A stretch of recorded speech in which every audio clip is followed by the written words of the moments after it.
Can we take the biblical, Andrew Wells asks, can we take the biblical story seriously enough without also keeping biblical traditions?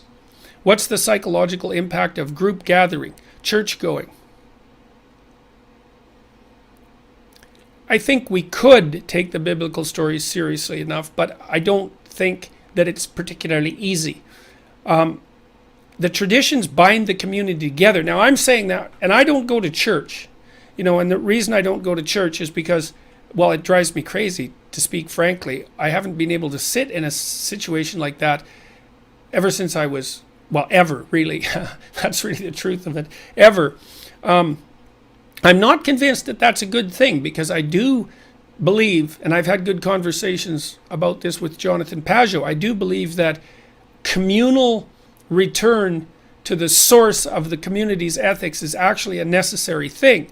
And maybe I'm atoning for my past sins by doing these biblical lectures at the moment, which is something that's communal.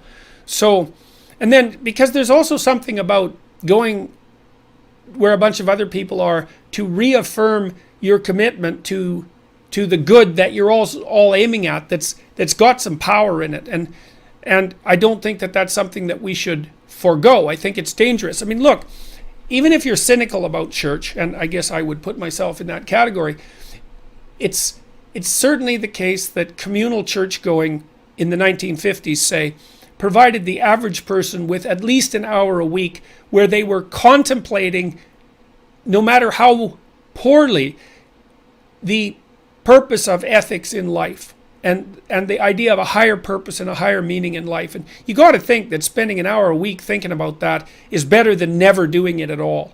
So I don't know how that tradition can be revivified in a meaningful way, but I really do think it's a catastrophe that we've lost it, because we don't have a center, an ethical center that holds our community together, and the consequence of that is that we're fragmenting quite badly. So